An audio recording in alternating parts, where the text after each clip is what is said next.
রহমতুল্লাহি ওয়া বারাকাতুহু।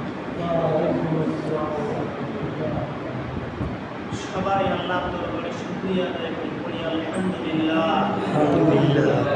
যে মহান রব্বুল আলামিন আমাদেরকে অশেষ মেহেরবানি করে আল্লাহর ঘরে নিয়ে এসে বসার তৌফিক দান করেছেন, আল্লাহর দরবারে আরেকবার শুকরিয়া আদায় করি, আলহামদুলিল্লাহ। বিশ্বনবীর সাহেব দরুদ পড়ি সাল্লাল্লাহু আলাইহি ওয়াসাল্লাম। সংক্ষিপ্ত আলোচনা। মানুষ তো বর্তমানে ব্যস্ত, শুধু ব্যস্ত না, আমি মনে করি মহা ব্যস্ত। কাজ থাক আর না থাক, তারপরও মানুষ ব্যস্ত। আবার একটা জিনিস আমি দেখছি, লক্ষ্য করেছি, আপনারা লক্ষ্য করছেন কিনা জানি না, আমি লক্ষ্য করলাম বাইরে মানুষ মসজিদে আসলে মানুষের সময় কম হয়, ঘড়ির দিকে বারবার তাকায়, 1 মিনিট বেশি গেল না কম গেল।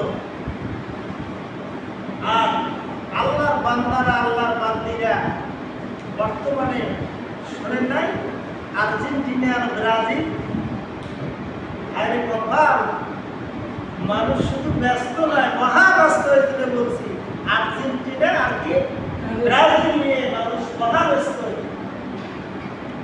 এই ব্যস্ততার থেকে যদি কিঞ্চিত পরিমাণ আমরা ব্যস্ততা আল্লাহর জন্য হতো, আমাদের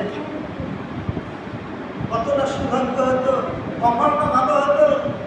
ওখানে লাভ কি? দুইটা পক্ষ নিলে এমনকি মারামারি কাটাকাটি ঝগড়া বিবাদ পর্যন্ত হয়ে যাচ্ছে। কোথায় হলো আর্জেন্টিনা, কোথায় হলো ব্রাজিল, তা নিয়ে বাংলাদেশের মানুষ পর্যন্ত আজকে পাগল হয়ে গেছে। এর নাম হলো দল। আমার এক বন্ধু বলছে, দোস্ত,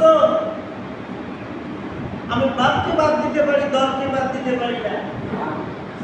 হায় রে বাবা, কি বলে কি?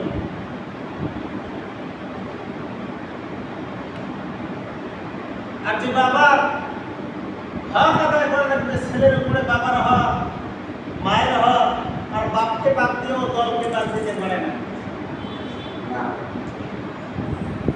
দলই বল, তো যে পক্ষ নিয়েছে ওর পক্ষটাই বল।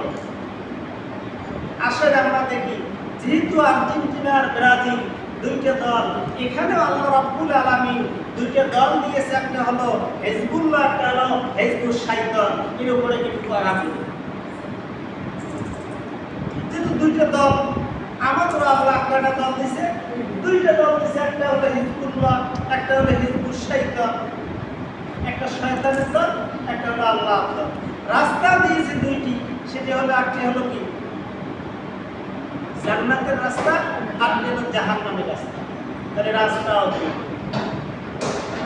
তাহলে এখানে যারা পুরস্কার অবশ্যই আছে, আর্জেন্টিনা আর ব্রাজিল, যদি এই দুইটা পক্ষ যে জিতবে তার জন্য পুরস্কারের ব্যবস্থা আছে।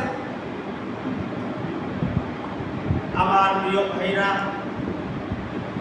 আল্লাহ রাব্বুল আলামিন এই মানুষকে সৃষ্টি করে পৃথিবীর জমিনের মধ্যে ছেড়ে দিলেন, মানুষের পরীক্ষা নেবেন।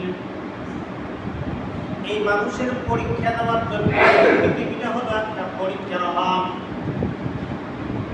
এই পৃথিবীর মধ্যে মানুষ চলাফেরা করবে, কোনো মানুষ ডিস্টার্ব দেবে না, আল্লাহ ডিস্টার্ব দেবে না।